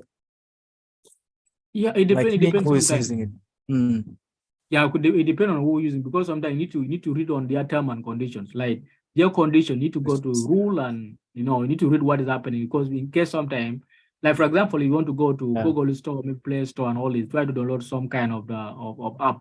So before you download the app, before you install the app, then you see that there's some kind of descriptions on how you can use the app, and also the app will get some kind of access to your phone. It will be like this app will access your cameras, your images, and all kind of things. You to allow. So there's agreement. You need to agree. Otherwise, if you don't want, then you can uninstall the app. It's okay. Thank you. Now, can you see my screen now? Yeah, sure. Yes, I can see it from my side. Okay. Did you see this link now? This green link, blue link, I mean. Yes. Yeah. So what I mean when you see this link, when you see the email, you see this guy, they send me email now. So Now, when they send me email like this, and you are not sure this email is from where or is from someone else, or maybe someone that you know. So what you do, you come to the email, the link like this, put your cursor. Did you see my cursor now? Yeah, I can see from my side. Yes, if you can see, and then go down, look at the down one, the last down one, the down here on my screen down here. When you come down here like this, so when you open like this, you will see the link down here. You see the long Yeah, one? very long one. Yeah, sure. Very long one at the at the bottom of my screen. You see that? Yes. Then you first check the first name first. The first name, it is API. It is API. So which means this website, this link is from the same website, it's from the same company. So I can verify now this website is legit. Okay. Did you see that? Yes, I can see. Yes. So another one is here. Let me go back. If you see the email like this, then you click on the email, and then what do you do? Then you right click the what? Not right click. Let me come. Where is it? I don't see it. So where is it? There's something that I'm looking for. So you see the 3 dot here?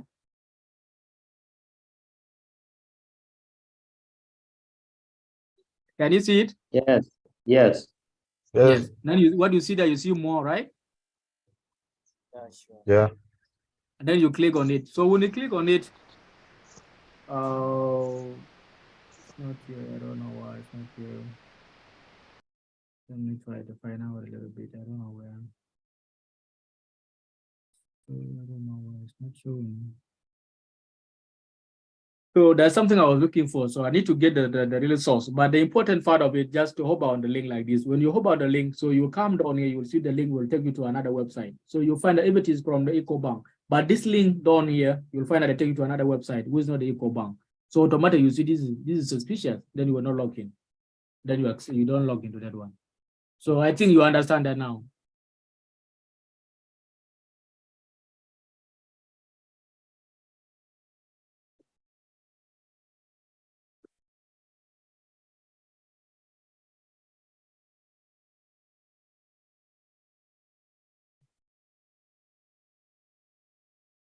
So if you have any question also, keep asking our question, then I will be answering them.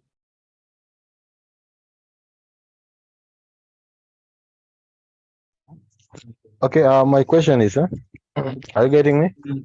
Yeah, I'm getting you. On the type of hackers, I didn't get it well because my network was a little bit breaking, and I didn't get it well. And the second question is like, after the Facebook account has been hacked, how will you change the password and the email on the hacked Facebook account? Thanks.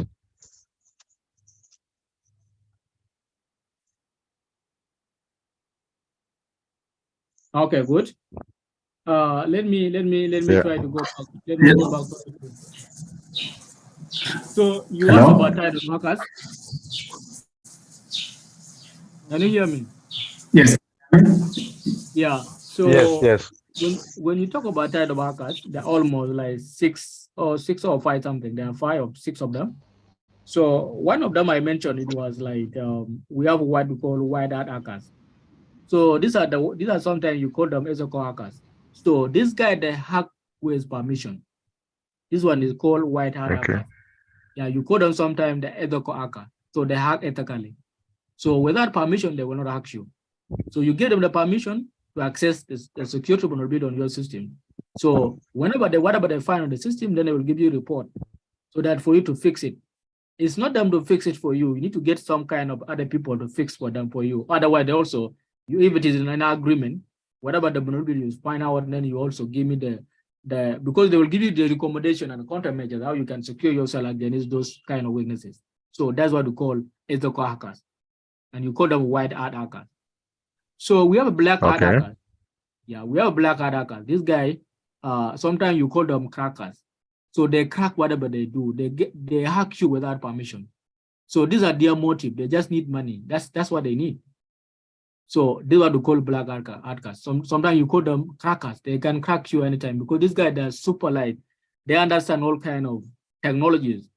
So they're expert when they're using computer. And then we have a gray hat hackers. So this guy, sometimes like they act offensive, and sometimes they act defensive. They can protect and they can also hack you. So what they do, they have to get like they will get access to your personal information, like they have to get access to your core network. So they will find out the vulnerability of the system, the weakness of the system, then they will give you the report. That they will send you the email. You'll be like, these are the weaknesses that I found out on your website. These are the vulnerabilities that I found out on your company. So if you need me to fix this kind of vulnerability, they'll pay me some kind of money. But this guy, they don't damage anything. They can never damage anything. They just give you the report and then you pay them. They will fix it for you. They are good guy and they're bad guy. Because also the motive also can change them. You understand? Yeah, I understand you. So we have what we call red hat hackers. So this guy, what they do, they look for these black hat hackers. So if I assume that maybe we have a hackers in South Sudan, and then they are black hat hackers. So they hack bank, they hack people, they hack anything of any kind of a critical information in the whole country. So the government should also come up with a strategy like we need to form a team. So a strong team that can also will be looking for these people, because they need like this someone who will understand the tool that they use, so that you can also identify where these people are. So this is what we call red hat hackers. So this guy, they look for black hat hackers. These are the super hackers. The government also can sponsor them. Yeah. So we want to call activists. Yes, activists. These are the group of people. Their motive is more of a political motive. I mentioned nowadays soon South Sudan is going for election. So you will see this kind of people trying to pull around people, try to confuse people about politics and all kind of hack that if you don't do, we hack you, or maybe I don't know, we have access to this. If you don't want to pay our money, then we expose your personal data to the public. So these are the kind of the people that their motives against political will. You understand? Yeah. So we have what we call script kiddies. Script kiddies, these are the junior, the local one. These are the people hacking your social media, like Facebook, Twitter, and all this. These are the junior one. So what they do, they know nothing about technology. They cannot create their own software. So they will go and buy software online. They will go and use people's software to do what we call cyber crimes against you. You see that? Those are what we call script kiddies. They know nothing about anything, but they can use tool to harm you. Okay. All right. Yeah, thank you. I got them. Yeah. Then on the last one, how will I change the password? All right. I'm coming there. So when it comes to your social media, if your social media has been hacked, like someone hacks you and then you have no access, someone blocks you, because when a hacker get access to your personal login, password and username, so they will change the name of your, maybe assume it is your profile or maybe your Facebook page. They will change everything. They will lock you out. They will remove you from admin, so you have no longer have the access to that page. So that's why you come back to what we call Safticom. Safticom, that's what we do now in the office. We work together with 211 Check. We're in the same office with 211 Check. If you know where 211 Check is, we're in the same office. So we are the one responding to those incidents. So if your social media is being hacked, your account being hacked, come to Safticom office, then we can also help you to recover back your account. So that's what we do. Okay, thank you. Yeah, but if you are can I also come in? Okay. Are you getting me? Yeah, okay, continue. Yeah, this is Caruso William from Eastern Equatoria. So yeah, this session for today is so interesting and it is really touching some of us. I think I'm one of the victims. I was actually hacked and conned seriously. So I have a question that was in 2016 when someone just called me, hacked my account and took everything, something like over $4,000. So I have a question. How can we now maybe track or trace where these people are? Is there any means for tracking them? Yeah, I think this is a great question. And you know these scammers, so what they do sometimes, you can get them back, because, and I think that's the reason why nowadays government of South Sudan, they're coming with the team that what we call cyber. That one is called a computer incident response team. So this guy, they will be in a position to gather information about these people, because you find that someone that you send them money, for example, you send money to the person, and the person is not in South Sudan. Assume it is in Kenya or Uganda. But there should be a law that regulates these kind of things. So whatever happened in Uganda or South Sudan, there should be a link that also to regulate what happened. If someone like do the same thing like this, the government of Uganda should look for the person to bring it to the court. But now there's no any policy in the press, and there's no anybody that have that access to the other country, mostly South Sudan, to Uganda, and all kind of things. So that's why now NCA, that's the National Communication Authority, they come with the team is called Computer Incident Response Team. So any kind of those scam happen, so they have to look for the person because they know the number. So if you send the money through the number, because these guys sometimes they can provide their number, we can track them their number. Like this number, they use Safaricom of Kenya, they use MTN of Uganda, any kind of different whatever they use. So this network, this telephone that we use nowadays, they are registered. That's what we call these internet service providers like MTN and Zen. So they have the record. They have to find out this person. So again, if the person is online, we can do some like kind of forensic. That one need some kind of forensic, but they need team that in the country to do that kind of investigations. But it's possible, but for now in South Sudan, it's kind of like it's too low. It's hard to get back those people because now if someone is in Kenya, it's going to be hard. But if it is in South Sudan, yes, we can do some kind of analysis where we can go to MTN or Zen because they're using their numbers. So we can go to the Zen or MTN. Then they can give us a lot of information about the person. Even if the person changed the number, but still there's some other detail on their database so that for us to track the person. So, and I think that's why the government of South Sudan now they're establishing this body to respond on those cases. Yes. Oh, I answer you.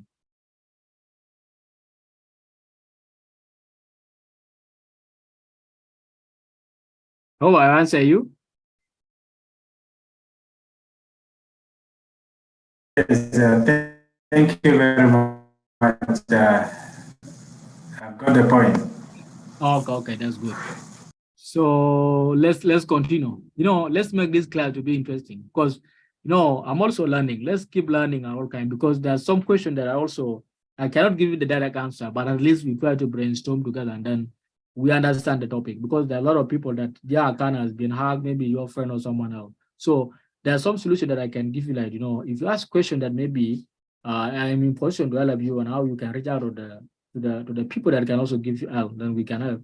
But for the case of those social media being hacked, your people being hacked, come to us, Sapticom. So we do that for you. We'll cover it. We do it for free. So there's no any charges.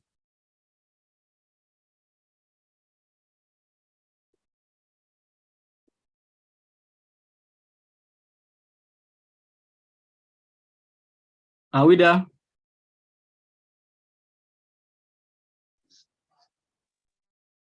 Guys, are we there? Yeah, we are getting. Yes, they can hear you.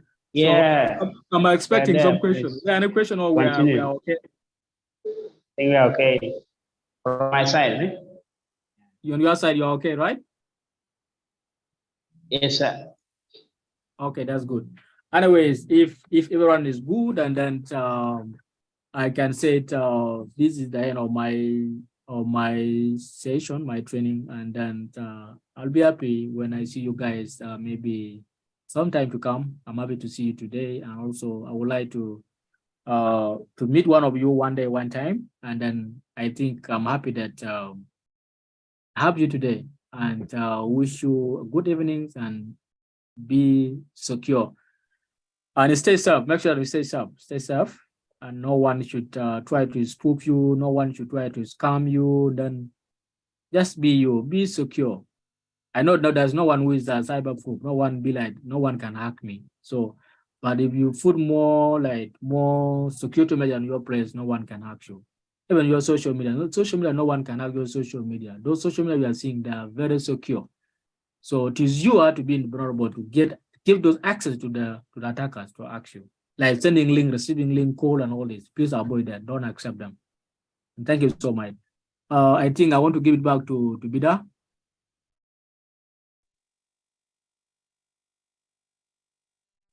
Yes, hello, Chua. Yes. There's a hand here. I can see you first. Allow him to talk, whether he has a question or. Okay. Before you continue. Yeah. So let them talk. Okay, thank you very much. This is Theophilus once again.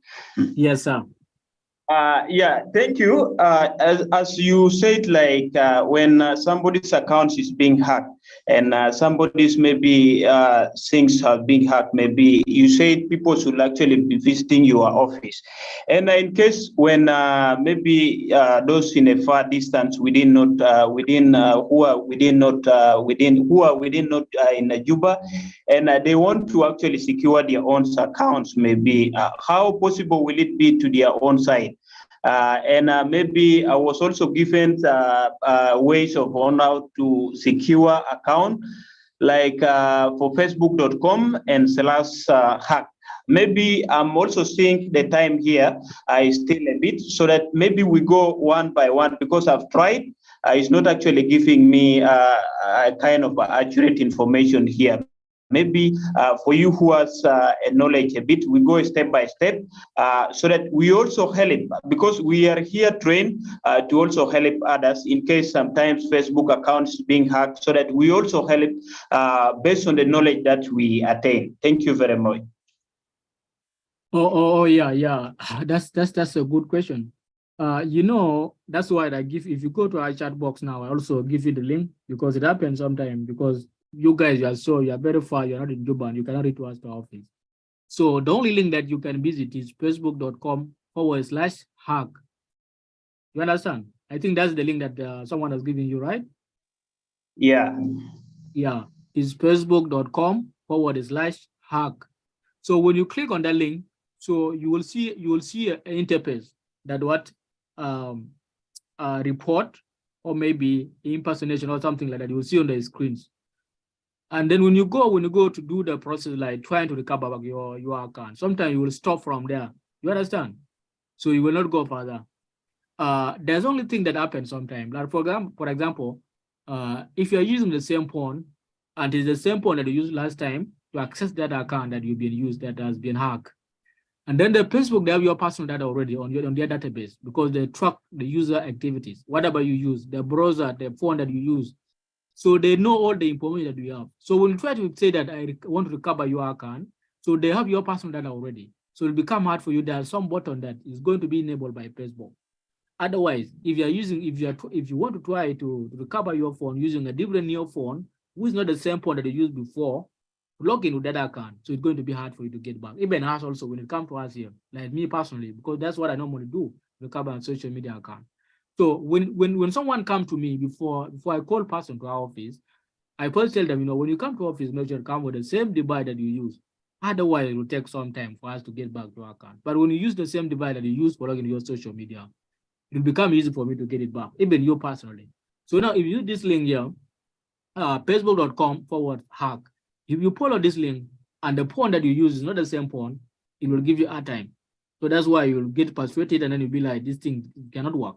But there's an approach that you can be doing, like getting access. But this one sometimes is good, sometimes when you do it together with someone.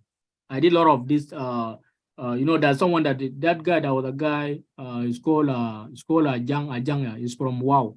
So this guy, I just give him the screenshot, the procedures and how you can recover back your account. So on WhatsApp, just on normal WhatsApp. So I go to what I said, you follow this, and then I send him a screenshot. Up to now, the guy recovered back his personal account now. And the guy was so happy. So when he came to Juba, he was like that he wanted to see me. He was so happy. But because that, you know, Facebook, they have your personal data, you make sure that the phone that you used is the same phone that you used before. Otherwise, it becomes very hard.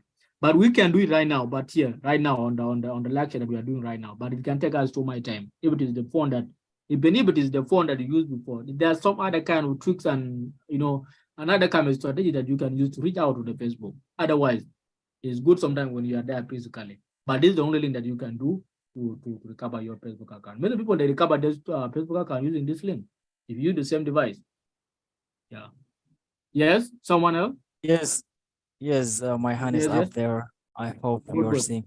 Yeah, you know, I tried to click on that very link, but then it took me to a Facebook page, I think. I'm seeing a Facebook page instead of an interface. It's brought me to a Facebook page with 125,000. The name is Hackathon. No, it's not. It's not. So it's not. Let me try to get the correct one. Huh? Yeah, it's okay. You get the correct one, then I will share with you on the chat. All right. Yeah.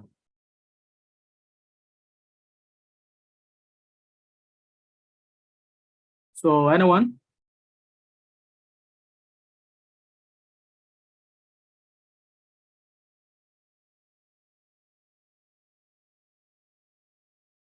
Guys, let's continue.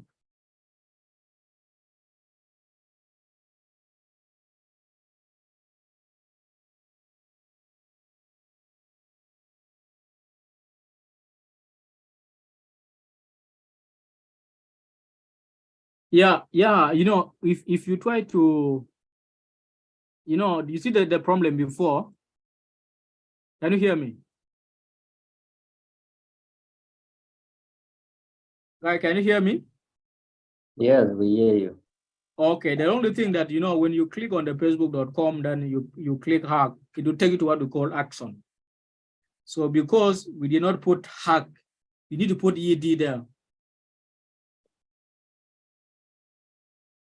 You understand? Yes. That one I share on our chat. Check it there. You have to put ED at the end of hack. It will bring you here automatic. I was off for a moment for some few seconds. Can you share the link again? Yeah, it is there. I share it there. Check on the chat. You let me know which is working.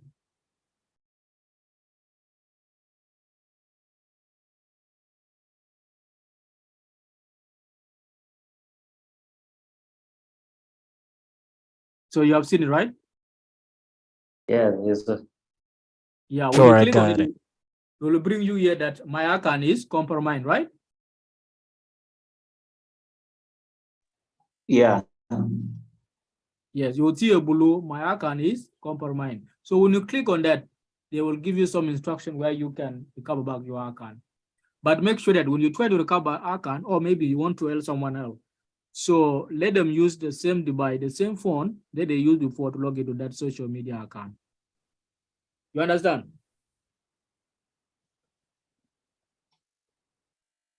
Okay. Yes.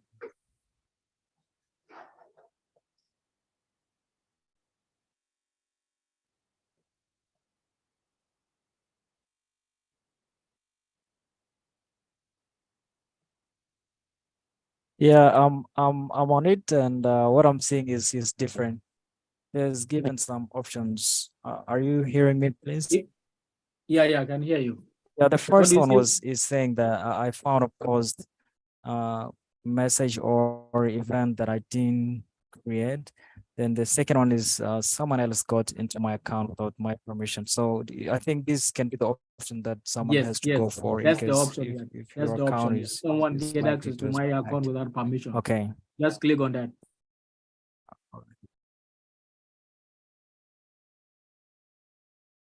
All right. So when you click on that, sometimes they can give you a link that Okay. they can give you a link after when you click on that, or maybe they will give you a question, or they will say that start now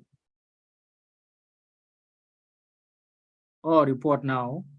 So that's the way you can recover back your Facebook account.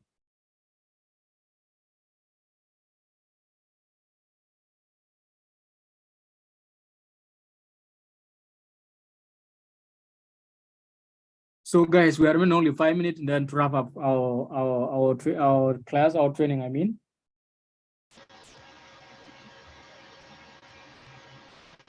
If you have any question, please don't fear. You keep asking, Yes. Yes. Is this the same thing also for WhatsApp, Twitter, and other social media platforms? No, Can we use the same thing? for Twitter is different. Then for WhatsApp, there's no way for you to recover because WhatsApp work with your personal number. So there's no Phone way number, like yes. someone be like hack your WhatsApp number, no, unless you give out your personal number. Yeah. Yeah. Okay.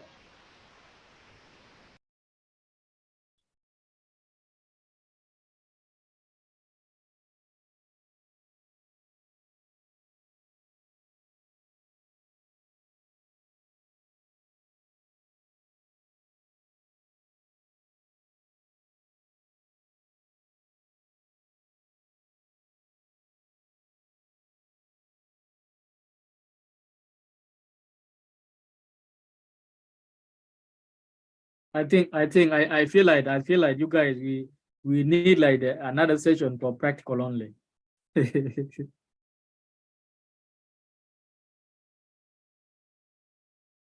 Yeah, indeed, it will be so great fun because if time would allow us to have the practicals. Mm.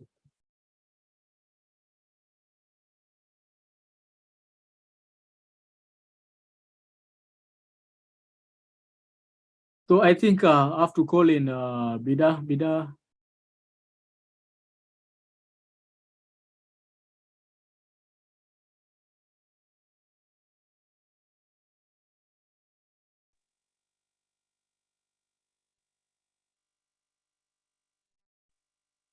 can you hear me? Yes, we can get you clearly, Joel. Thank you for